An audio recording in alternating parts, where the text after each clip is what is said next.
and shine. Pour yourself a cup of coffee and tune in to Good Morning Aurora. News, weather, and really cool interviews. Monday through Friday from 8 to 9 a.m.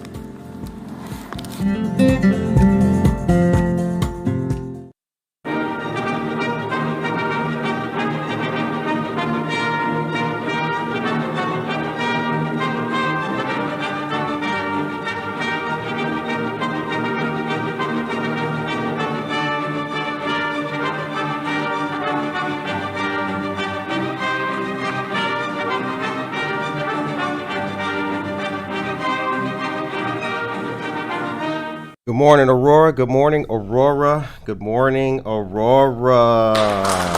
Yes. Yeah, we're all here. We are all blessed and we're all highly favored. Good morning to all of you guys. It is August 23rd. It's a Monday, 8:02 a.m. Good morning to your host, Sway. Good to see you. Karina Suarez Darden, good morning to you as well. And we're here. Hope you guys had a nice weekend. You are tuned into, listening, and watching Good Morning Aurora, the second largest city's first daily news podcast. And had a good, strong, positive weekend. Hope that you guys did as well. Hope you went out and got the let out that took place Friday at River's Edge, I think. Yeah, a lot of good stuff I saw going on downtown. There was pop-ups, there was food, lots of cool stuff.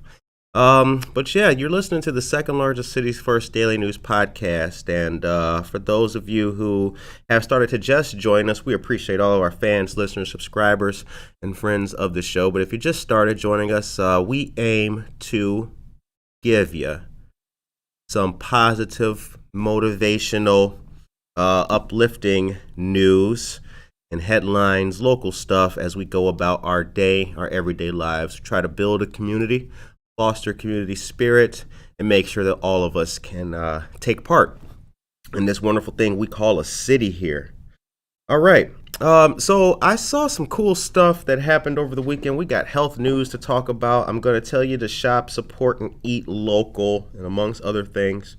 But I want to get some health news out there for you guys to let you know what's going on, because I think it's very important. Waubonsie Community College campuses, they will be hosting COVID-19 vaccine clinics.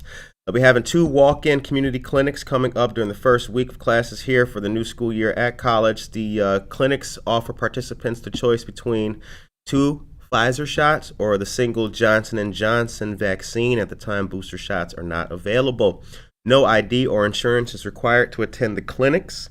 They're set for tomorrow, 10:30 a.m. and 2:30 p.m. at the Sugar Grove campus in the student center, and that's room 106. And 10:30 a.m. to 2:30 p.m. Wednesday at the downtown campus here in the lobby in the front of the library. Waubonsie students register for fall classes who have received their final vaccination on or after July 1st will be eligible to receive a $100 credit at the Waubonsie bookstore on the Sugar Grove or downtown Aurora campuses. Proof of registration and official COVID-19 vaccination record card and a photo ID will be required to get that credit. All right, shouts out to our community partners, Waubonsie Community College. The time is now 8:04. We're doing something different this morning. I don't even have my normal coffee. I've got a blended white mocha today. That's how I'm feeling. I started drinking coffee earlier in the day now. Some of you who are dear friends of the show know that I wake up really early, get my coffee on. So by the time I start talking to you folks, I can't do any more hot coffee. So I'm doing it a little bit, little light, iced, and blended this morning. Tasty. Okay. Also in the news, we got some good stuff. So you guys know that Temple B'nai Israel had their rummage sale. Funds were received, and it went really well. So shouts out to them. They received a lot of funds to do great things with, and they have a lot of good programs. They're a community temple. So shouts out to our friends of Temple B'nai Israel and Rachel Rose B as well. Don't forget, coming up, Coffee and Conversation is going to be happening Saturday here coming up, 9 a.m. to 11 a.m. That's going to be at Jake's Bagels, 220 North Broadway. It's Coffee and Conversation with State Rep Barbara Hernandez of the 83rd District. Learn about what your legislators are doing for you in Congress, well, not Congress, but here downstate in Springfield for us. Learn about what's going on, take part in the issues, and see how you can get involved as well. You, as a community member and constituent, have a lot to say, and you do have input. So come on out and take part in the process. Very cool. Okay, also, My Daughter's Dress Boutique. They have their Through the Decades Mom Prom fundraiser event. That's happening Friday, September 17th from 6 to 11 p.m. at the Martini Banquet Hall in Yorkville. We got some Yorkville news today, too. Sponsorship opportunities are still available. For more information or to purchase a sponsorship, please contact Courtney Cope at 630-981-1947. That number again is 630-981-1947. All right, time's 8:07. Victoria Halamonanato is here. Good morning, Victoria. Good morning. All our people checking in. All right, so the Civilian Review Board. Let's take it back a little bit. Take it back. We're not going back extremely far. We're going back maybe until about February of this year. I think it wasn't that long ago. But as you know, in our post-George Floyd Aurora that we have, police accountability and engagement by the police department and relevant stakeholders has been at the forefront. And the city of Aurora has started and created many initiatives with which to engage the community better and foster and continue fostering that strength of community with law enforcement. One of the ways that they did it is Mayor Richard Irvin created the Civilian Review Board in conjunction with the Aurora Police Department. And what they'll be doing is reviewing complaints against the APD in their very first meeting. So Thursday was the very first one, Thursday of last week, and people said it was a long time coming. The first board to give civilian review over complaints, as well as advice on training and procedures. That was more than a year in the making, and it just recently happened. Now, I'm going to read a little bit from this well-written article for you guys, but I want you guys to understand that this was a good thing, and I'm glad that the city did this, and we should all be happy that we have a city that does listen. All right. Kim Bright, an attorney and retired federal administrative judge, is on the board. She moderated the first public hearing that was part of the change initiative started by City Hall to address complaints and hold community discussions. The change initiative came as a result of the unrest in Aurora and throughout the country after the death of George Floyd in Minneapolis in 2020 at the hands of a police officer. One of the results was the creation of this board, and many people asked for this. Okay. There's 9 members of the board. Each went through an extensive screening process and training. And people said it's helpful to get training and information about police procedures. The first order of business was electing Ms. Bright as the chair of the board and Andrea McMillan, an IT and innovation manager who has her own podcast, as vice chair. So next coming up is going to be establishing procedures and guidelines. So this is very much appreciated, and I hope that you guys give these people a chance like I'm giving them a chance. There's 7 members of the board. Dr. Timothy Brown, a retired clinical psychologist, Rajesh Shah, a digital marketer, Dr. Vincent Gaddis, a college professor and pastor. He's a great man. I've actually interviewed him. Really, really, really great guy. That interview is up on our Facebook page. Had a great discussion with him. Great discussion. Okay. Jacqueline Gibson, middle school principal in the East Aurora School District. Jen Ingram owns a daycare in the city and is an ESL language instructor. Lily Rocha, West Aurora School graduate, a regional manager of a national nonprofit organization. And Curtis Wilson, a clinical trials research professional. The review board is one of several outcomes of the Aurora's Change Initiative. Police body cameras, a review of use of force policies, and the establishment of an equity and inclusion department at City Hall were other recommendations the city has been putting into place this past year. All right. Good stuff. Anna's Custom Treats, good morning to you. Good morning. Taking a sip of coffee. We got the blended white mocha today, so we're doing it just a little bit different. Our listeners know we love our coffee, but today we're switching it up just a tad bit for you. Okay, guys. Now, let's talk business. let's talk business, because I've got something to let you guys know about, and it's helping everybody right now.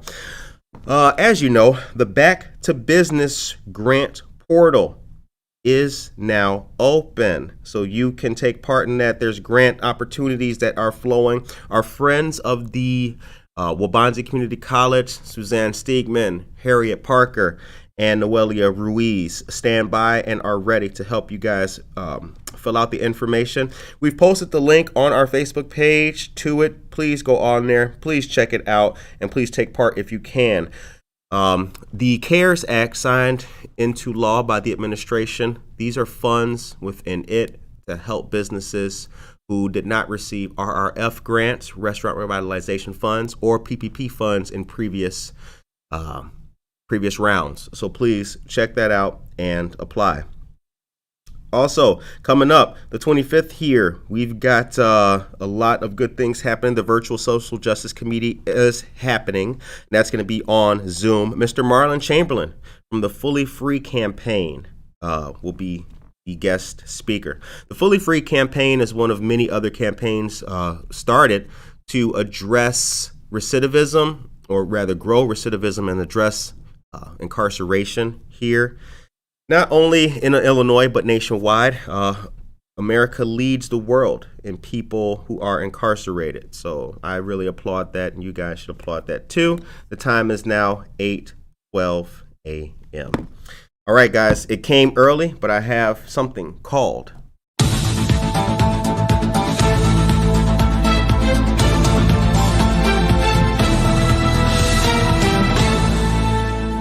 Now, you know this is an Aurora show, and we love you all, but we do occasionally have to give shouts out to our neighbors. So we're going to give some news on our neighbors. Oswego, Yorkville, booming as Kendall County sees the largest population growth out of all Illinois. Yorkville and Oswego are in the midst of a growth spurt right now in the rest of Kendall County, according to new numbers recently released by the U.S. Census Bureau, while Kane County saw only a 0.02% increase in population over the past decade. Its neighbor Kendall County saw a substantial amount of growth. Now, remember, just last week we told you guys about the census, and while Aurora is still the second largest city in Illinois, we did lose a lot of people. In Kendall County, the population grew 14.9% to 131,869 residents in 2020 from the 114,736 residents counted in 2010. Out of all Illinois counties, Kendall grew the most over the past decade. All but 15 of the state's 102 counties lost population during that time. That's according to census figures. Kendall County added homes at a higher rate over the last 10 years than any other county in the state. Kane County was really good. What the hell? Oh my goodness. Well, they're our neighbors, so shouts out to them. That's an 11.6 increase according to figures released just last week. Two towns specifically saw substantial growth with a 27% population increase in Yorkville from 16,921 people in 2010 to 21,533 in 2020, and a 13% increase in Oswego, from 30,355 in 2010 to 34,585 in 2020. Oh my goodness. Montgomery saw a 9% increase in residents from 18,438 to 20,262. And Plano saw a 9% increase from 10,856 to 11,847 over the last decade. Shouts out to our next door neighbors for growing population, but they're doing good stuff. So we'll give them a round of applause for that. We can do that.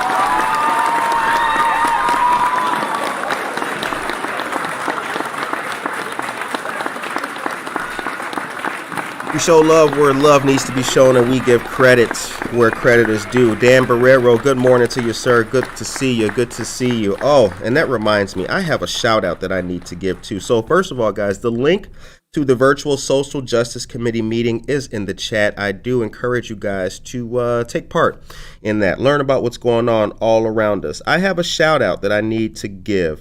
Shout out to friend of the show, Josie Geller, who recently was elected to the executive committee of the AEEF. That's the Aurora East Educational Foundation. How could I forget? I would have been remiss. That's the word of the day, remiss. I would have been remiss if I did not mention that. Shouts out to you, Josie Geller, and the Aurora East Educational Foundation. Well done. 241 South State Street in Elgin is home to an awesome and very helpful business, Chicago Stickers, serving Elgin and Chicago's northwest suburbs. They do custom car stickers and labels and a whole lot more. With nationwide shipping, you'd be remiss not to holler at our friends, Chicago Stickers. You can find them on Instagram at Chicago_stickers. Okay. Saturday, September 18th from 9 to 11 a.m. at the Santori Library. There's going to be a free community shredding event. This is hosted by the Kane County Teachers Credit Union and the Aurora Public Library. This will be a safe, secure, and contactless event. You can fight identity theft and endless clutter at home by bringing in your personal documents to have them safely shredded. This is going to be held at the downtown Santori branch, which is 101 South River Street. Shouts out to our friends of the Aurora Public Library and the foundation. You know what? I got to tell you. So hold on. Let me put a pause here real quick. Let's back it up real quick. You know what? I have to tell you that it makes me happy when the community does things that are outside of the box to help the little guy. Because that's what it's about. That's what it's about. Now, most of the time, when we find ourselves at the point where, man, I need to get this done, I need to get that done. Nick Thompson is here, everybody. Good morning, Nick Thompson. How are you? Yay! Nobody would have known that Nick Thompson was here had I not shouted him out. But Nick Thompson is a very dear friend of the show, and he has given your host a lot of technical assistance. He has. He's a good guy and a good role model, and he's a good brother to have around. Good morning to you, Nick.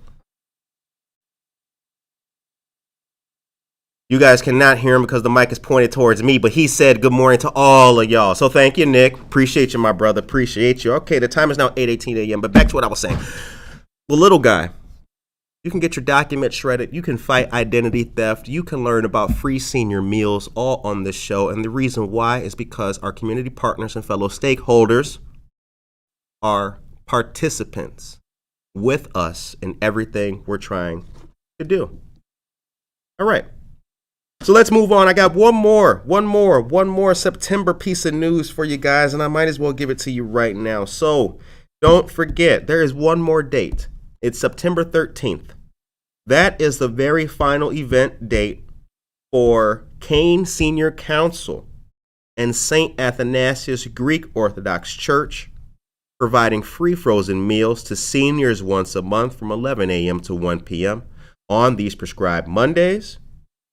And this is hosted by the church, by the Kane Senior Council, and our state representatives, Keith Wheeler of Oswego, the 50th District, Stephanie Kifwood of the 84th District, and Barbara Hernandez of the 83rd District. Again, if you know a senior who can benefit from the free frozen meals, please let them know.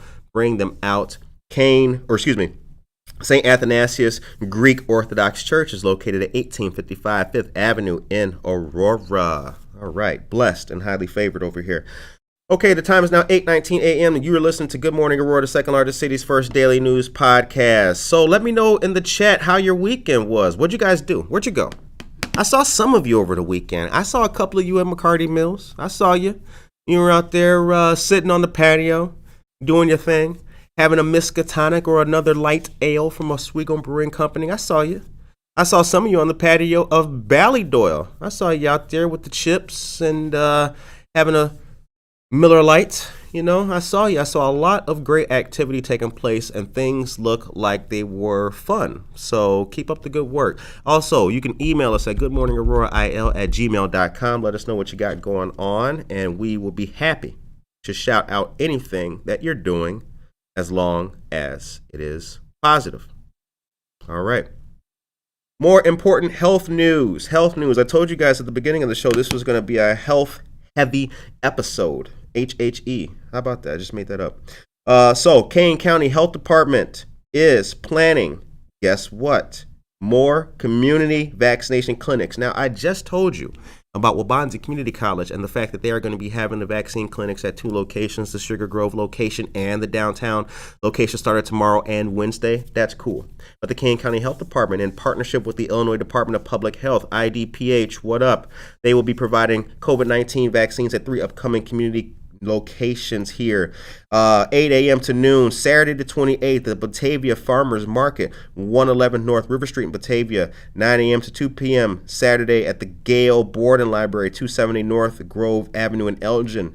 And 11 a.m. to 5 p.m. Saturday and Sunday at Old Republic Kitchen and Bar, 155 South Randall Road in Elgin. Very cool. Now, if you notice the thing about these vaccination clinics, they're taking place in more and more out-of-the-box locations. Look at that. They just went from a library to a bar. That's cool. But that probably ensures that a lot of people who would have been reluctant to get vaccinated would have the opportunity. Right. Now, Jen Mendoza is here. Good morning to you, Jen. Good to see you. And Tracy Duran is here. Good morning. Good morning. Good morning. Yay! All right, Nicole tells us that she went to Miami over the weekend. She is stunning on all of us as we sit here in our desks or behind our desks or in our cubicles, wherever you're at. She is swimming around and having a good time out there in Miami. Shouts out to Miami, and shouts out to our friend Nicole Marie. All right, you guys, Cottonseed Creative Exchange, good morning to you as well. And Cottonseed Creative Exchange, located at 8 North Broadway, is a place that is a woman and veteran-owned business in the heart of downtown Aurora. And there you can find great gifts, great items, great stuff by a lot of local vendors. And you can also find your Good Morning Aurora merch there. All sales proceeds go to funding community, arts, and the news. All right. The time is 8:22 a.m. and you are listening to Good Morning Aurora, the second largest city's first daily news podcast. All right. Next on the agenda is the Aurora Wine Company. Did you know there's an Aurora Wine Company? Hold on. Anybody know that? Mr. Mayor, did you know that? How do I know? Because you're the mayor. All right. Check this out, you guys. Now, they're doing something good here. So the Aurora Wine Company, okay, Aspen Lane Wine Company in Aurora, and a dance studio. That's the technical term.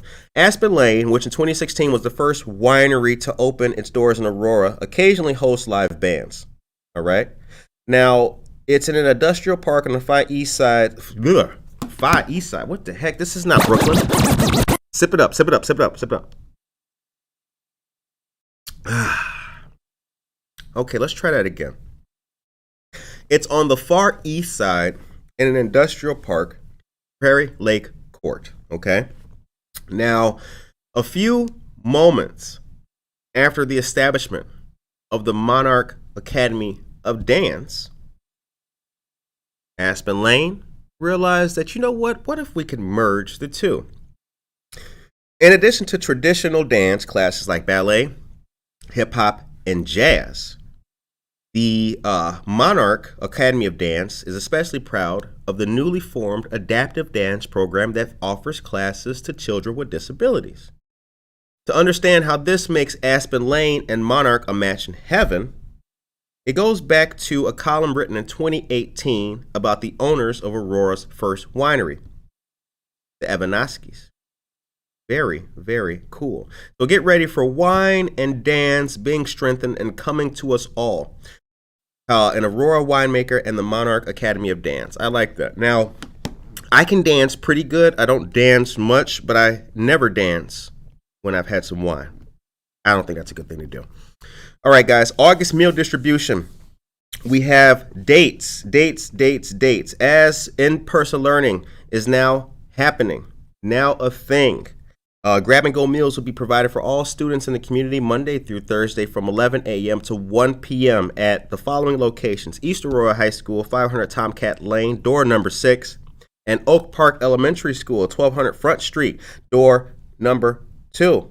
All Mondays, breakfast and lunch plus tomorrow's breakfast. Tuesdays, lunch plus tomorrow's breakfast. Wednesday, lunch and Thursday lunch with tomorrow's breakfast, tomorrow being the next day. For more information about meal distribution, you can go to www.d131.org/meal distribution. That link again is www.d131.org/meal distribution. All right, you guys, I got more. And actually, you know what? I don't know, because I didn't tell you about this yet. Did I? Did I let you know about? Actually, I did. I told you last week. But I still think that this could possibly qualify as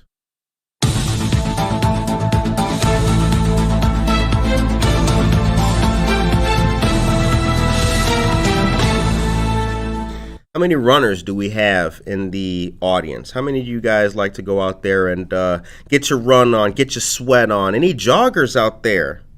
Any of you guys jog? I don't know if you guys jog. I know we got some bikers here because I've seen a bunch of you guys out there on your bikes before. Some of us have even biked together around the city. But the Aurora Public Library Foundation sponsors a virtual 5K run. Now, set to host its second annual Lace Up for Literacy. The event is scheduled for August 30th through September 6th. Participants can run or walk the 5K at their convenience anytime throughout that week. Wow. So you don't have to just get out there and hustle it all out. And because it's virtual, you can stop when you start getting sweaty. But the registration fee of $25 a person or $60 for a family of 4 people will allow the foundation to continue to provide books, literacy materials, and activities to support underserved families in the community, and will help make possible a new bookmobile to serve the city of Aurora. Nice. The campaign for the new bookmobile was put on hold due to the pandemic. During 2020, the library focused its attention on helping vulnerable children, partnering with the Aurora Area Interfaith Food Pantry, the Marie Wilkinson's Food Pantry, preschools, and Spark to get literacy tools and resources to them. Very good. I love this stuff. I like the library. I've always been a big fan of it. The bookmobile is the primary library for people with physical challenges, according to officials. The current bookmobile was put into service in 2003 and has more than 120,000 miles on it. Damn.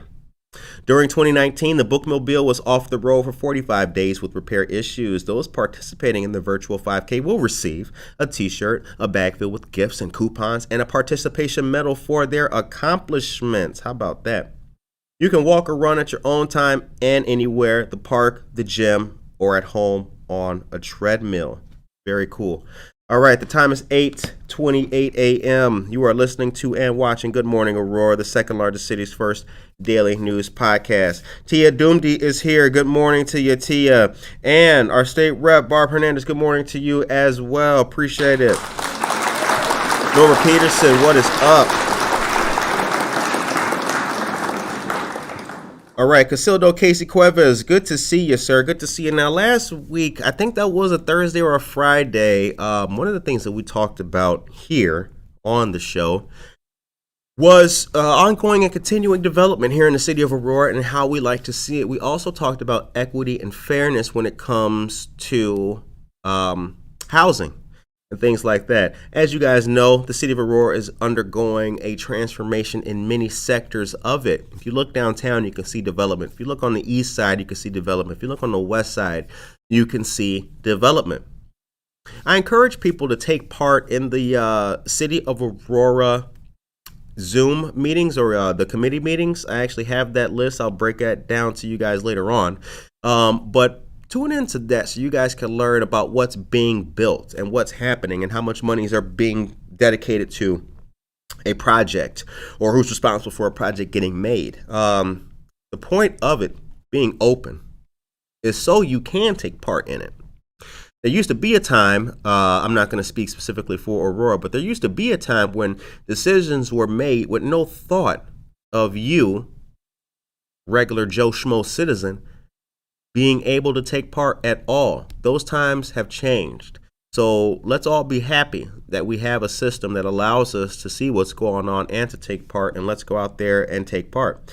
The time is 8:30 a.m. Okay, guys.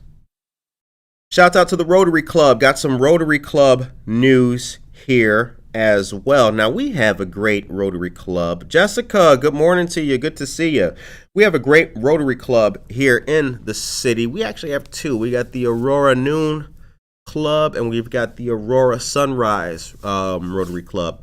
Noon Club meets at the Holiday Inn Express downtown on Broadway, and the Rotary Aurora Sunrise Club meets at Mother's Wednesday mornings at 7.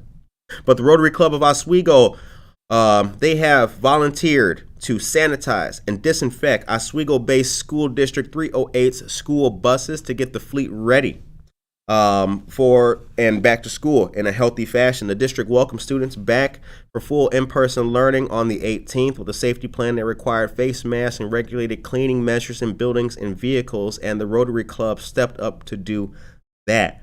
Very, very cool. Now, according to School District 308 Superintendent John Sparlin, quote, "As we know, consistently disinfecting high-touch surfaces helps to control the spread of many illnesses. Thoroughly cleaning and preparing our vehicles for the start of the school year is a big project, and we are so appreciative for the help from Rotary members and volunteers. Some 15 individuals over the course of 3 days cleaned approximately 142 School District 308 buses for the start of the year." My goodness. Now that's good stuff. That's what we're talking about, and that's what we like to see. Aisha Saxon is here. Good morning to you, Aisha. Good to see you. Good to see you. Good to see you once again. All right, you guys. So, I want you to picture this. I want you to vision something. I want you to imagine that it's a nice, beautiful Sunday. It's the weather is lovely, a little early. Would you rather go for a bike ride, or would you rather come take part in a special taping of Good Morning Aurora, the second largest city's first daily news podcast, with pop-up food at a downtown location for brunch? Which would you rather do? Or which would you rather us do? We are planning an event, and I have to tell you, it's coming soon. September 5th, that's a Sunday. So you How do I know? We're planning it, sir. We're planning it.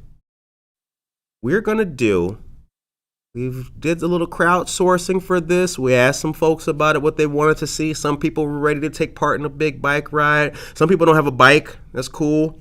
But we're thinking we'll do some brunch. So the plan is that we will have noticias y mimosas. That's what we're thinking. We're thinking brunch. We're thinking small plates. We're thinking some mimosas, maybe from 11 a.m. to 1 p.m. kind of thing. I don't know. Could be at Tavern on Broadway, located at 24 North Broadway. But let us know what you guys think about that, because if we do this, we want all of you guys to take part. We'll be having some raffle items as well you can win, and it'll be a live taping of the show downtown to showcase and highlight what's going on, our great community, and foster some togetherness. What do you guys think about that? Let me know in the chat. The time is 8:34 a.m. Okay, guys, brunch. Anna's Custom Treats says she likes brunch.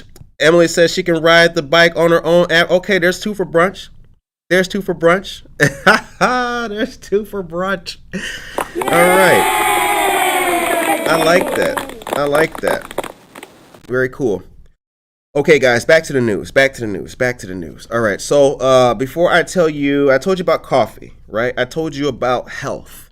I told you about the bookmobile. I told you about lacing up for literacy. I told you about virtually walking at your own pace. I told you about the Aurora East Educational Foundation and our friend Josie Geller getting appointed to the vice. I told you about that, right? Okay. Did I tell you about October 15th? No, I didn't. I did not. I would be remiss. October 15th, which is a Friday, will be a great night. Our friends of Mutual Ground will be hosting their black and white ball from 6 to 11 p.m. at Hotel Arista. Located at 2139 City Gate Lane in Naperville, Hotel Arista is very nice. Now, let me tell you a quick story. So way before Good Morning Aurora, I had the opportunity to take a tour and have lunch at Hotel Arista. And I have to tell you, it was absolutely fantastic. It's over there by like where Top Golf is. I think that's the same Citygate Lane. I think circles you around there. It's on the other side of 59 basically. But wow. Hotel Arista is a really nice place. I don't know if anybody here has been there, but if you have not been there yet, definitely they have a spa in there amongst other amenities. It's a great, great place. The staff is awesome, and it is run by a very competent and great leadership team. Anyway, inside of the downstairs deli, the thing that they got, they have gelato in there. They've got so much good stuff. But anyway, I was able to take a tour through there, and I got the top-notch pampered chef treatment. It was really good. Anyway, back to Mutual Ground. So that's where they're having their black and white ball this year. Mutual Ground supports everyone. Because it's a black and white ball, all participants and guests must wear black and white or shades of black and white, including silver. Okay. Now, are you guys going to go? I hope you do. You should go. You should go. You should take part, because if you do that, you will definitely be contributing in a positive fashion to a fantastic organization that's been in our community serving people for a very long time. The link to purchase your tickets is in the chat for you guys to check out at your leisure. Candy Johnson is here. Good morning to you, Candy. All right, we got brunch. Looks like it's definitely going to be brunch. So stay tuned for that. September 5th, downtown, Tavern on Broadway. We will be doing Noticias y Mimosas, news and mimosas. So stay tuned for that. We'll have the menu, small plates, mimosas, and a live show on Good Morning Aurora special on a Sunday. Okay, now, our friends of the Quad County Urban League, they're hosting their annual Equality Gala on October 30th of this year. The theme is transformation, reunite, reconnect, and rebuild. The Quad County Urban League has been in the community for a very long time. They've been doing some great stuff as well. One thing about the Quad County Urban League that you guys should know is that they empower communities and they are changing lives. Quad County Urban League is located at 1685 North Farnsworth Avenue.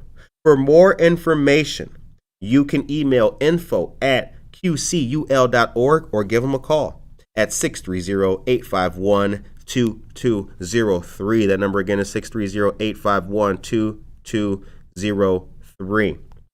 All right, I haven't seen one person yet not like the idea of the brunch. I'm glad for that, because I was actually pretty hungry myself, so I want you guys to vote for the brunch so that way I can have some small plates. Have you ever had candied bacon? Have you ever had that? I'll tell you what, September 5th on Sunday from 11 a.m. to 1 p.m., you could be the recipient of candied bacon.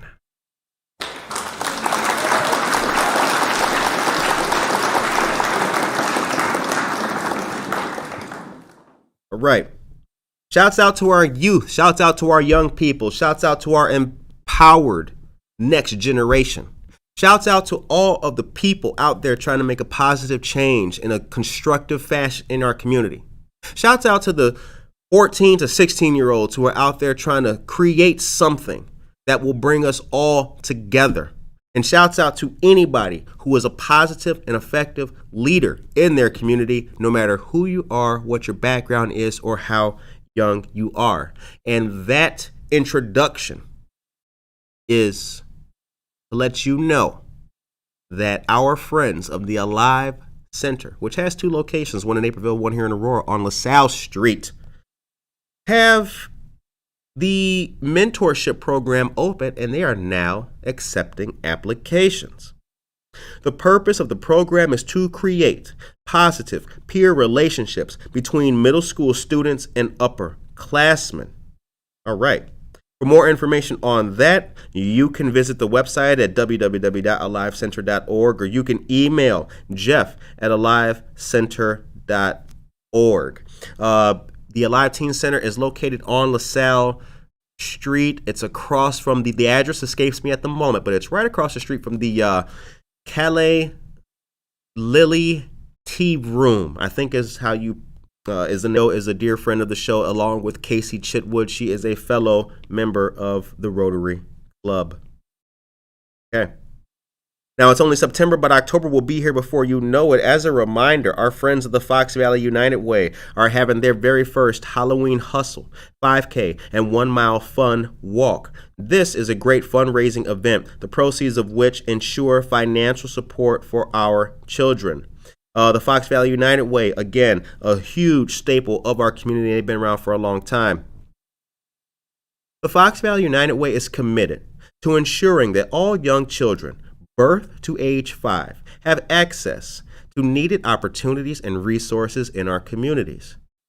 Please support their Oh my God, what the hell? Sip it up, sip it. All of you, sip it. Who calls right now? Really? Okay. Yeah. Support their fundraising efforts by participating in their Halloween Hustle 5K and 1 mile fun walk. Now, this is important work. Local children need every opportunity to have success. Phillips Park is the location, 828 Montgomery Road. Early bird pricing for adults is $25. 17 and younger, the early bird pricing is $15. All right. Sponsorships are available, and you can contact them at events@foxvalleyunitedway.org. Okay, guys. Now, let me give you this link so that you can take part in this on your very own at your own leisure. And I have to say, I got a message from a friend of the show the other day, and she told me that some of the links now, and this is what you guys need to, you gotta understand this.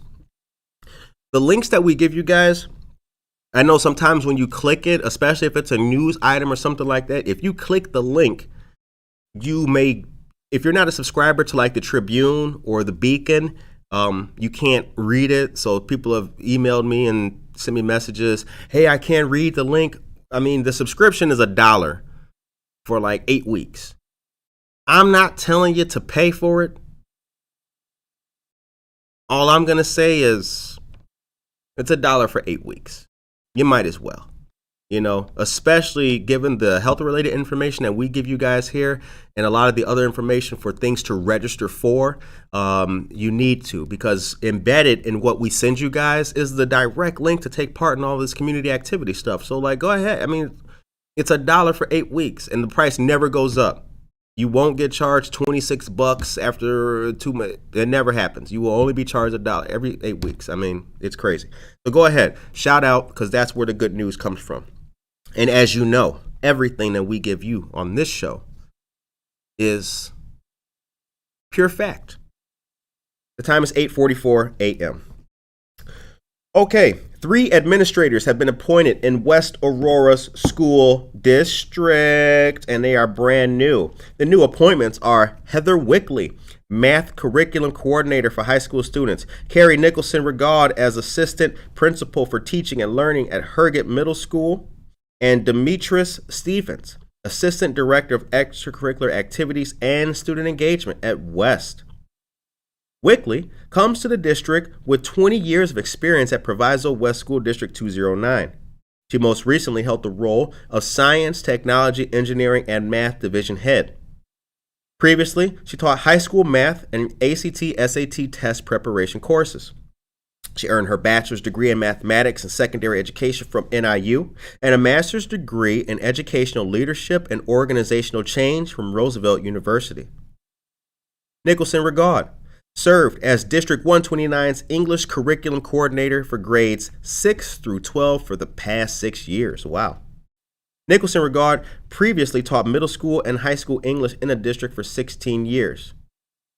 Earned a bachelor's degree in English and a master's degree in educational leadership at AU. And Stevens, last but not least, has taught physical education at various levels within School District 129 for the past 7 years. He most recently taught physical education at the Black Hawk Academy and has served as a summer school administrator.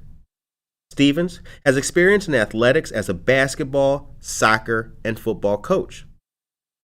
Mr. Stevens earned a bachelor's degree in physical education from Judson University and a master's degree in leadership and administration from National Louis University. The time is 8:46 a.m. You are listening to and watching Good Morning Aurora, the second largest city's first daily news podcast.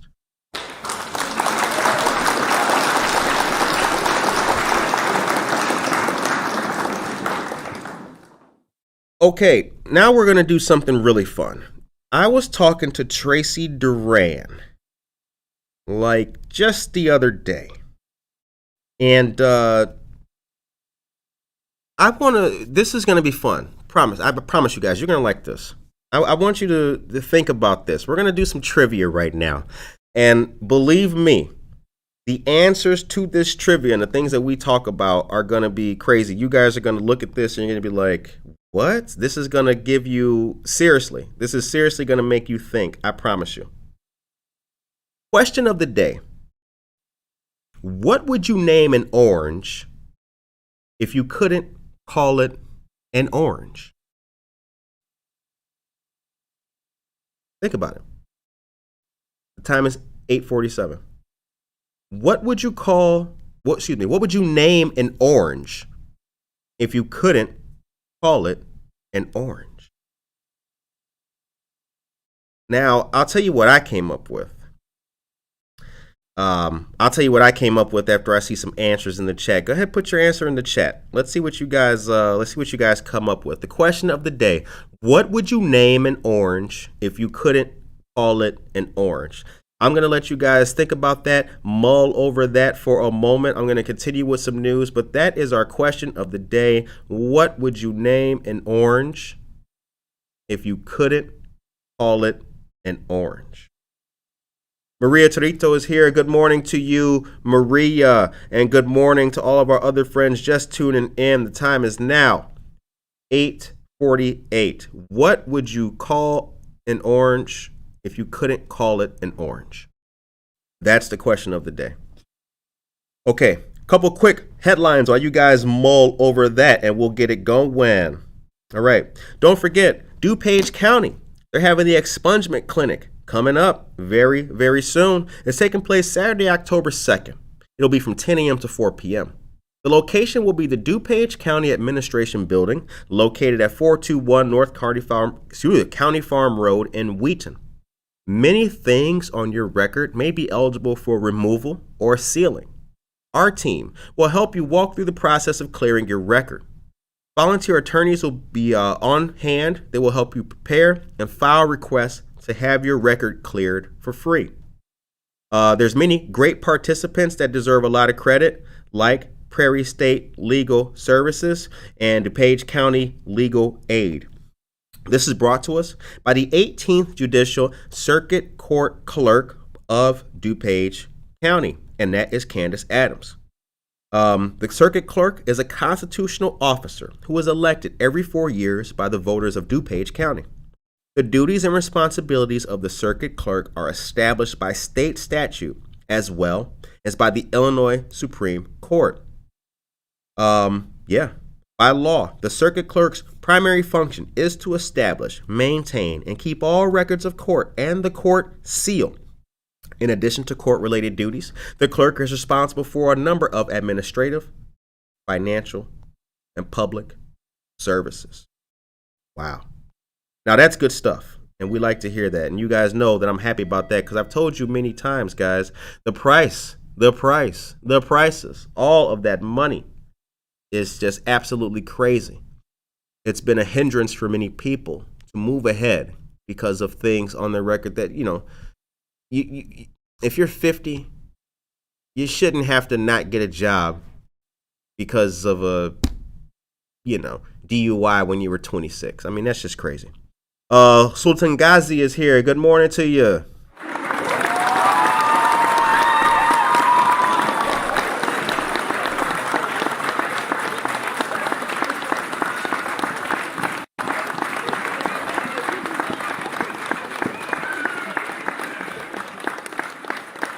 All right. Quick news topics, some local stuff. Let's get some local stuff. But don't forget the question of the day. Remember, the question is, if you couldn't name it, or what would you name an orange if you couldn't call it an orange? That's the question. What would you name an orange if you could not call it an orange? Let's see those answers. Okay. So let's do I just saw some recent stuff here. Let me tell you about it. Where did it go? Oh, thank you. Syrup in Aurora has the best candied bacon. Thank you for sharing that with us, Emily. Now, that is much appreciated. Maria says a sit fresh. I like that. Yay! I like that. Okay. What would you name an orange if you could not call it an orange? That is the question of the day, you guys. Please give me those answers. All right. Culture Stock 7th Annual Hip Hop Festival is going to be Sunday, September 26th from noon to 7 p.m. on Middle Avenue, the block south of Aurora Public Library. Free, family-friendly event. There will be live graffiti art by Sam Cervantes and TBA, Them Bad Apples. They're recreating the Grim Reaper Think mural they did back in 1991 and a break dance battle. Thank you for sharing that with us. Now, here's the thing. I like hip hop and I like art, so I'm happy to see more of that in the community. Absolutely. Maria's got the best answer so far, y'all. Sit fresh. I like that. I like the sit fresh. Imagine picking, hey, can I get some sit fresh slices? That's cool. I like that. All right. So let me give you the last topic of the day. The last piece of news that we're going to chop up. And this piece of news here is from me. It's also a shout out at the very same time. After almost 4 years as Aurora's chief financial officer, Martin Lyons is retiring. When Brian Caputo left as the city of Aurora's chief financial officer in 2017, city officials were unsure they could replace him. After all, he had held that job in Aurora for 19 years and established Aurora's financial office as one of the best run in the state. But they should have had no worries. Martin Lyons stepped in and has spent the past almost 4 years overseeing a flurry of financial incentives by the city for an almost unprecedented era of economic development in Aurora. And now he leaves to retire. Oh, man. To a house on a lake in Virginia. His role in facilitating economic development projects pushed by Mayor Irvin was not lost on the mayor. Quote, all this economic development came about because you've been steadfast and strong enough to make it happen, end quote. And Mayor Irvin presented Mr. Lyons with the mayor's award of excellence as he and the city council officially said goodbye at last week's meeting. In his proclamation, Mayor Irvin praised Lyons as, quote, fair and equitable, end quote, and a stalwart protector of taxpayer money. Mr. Lyons, in his turn, praised the city council as the best governing board he's ever worked with, and he said they treated each other, the city staff, and residents with respect. I like Martin Lyons. I had the chance to be involved on just a normal City of Aurora constituent panel. It was nothing fancy. There was lemonade and cookies that they gave us, but they asked for the input of several people about the amount of affordable housing and what could be done to help the transit situation in the city in a positive fashion.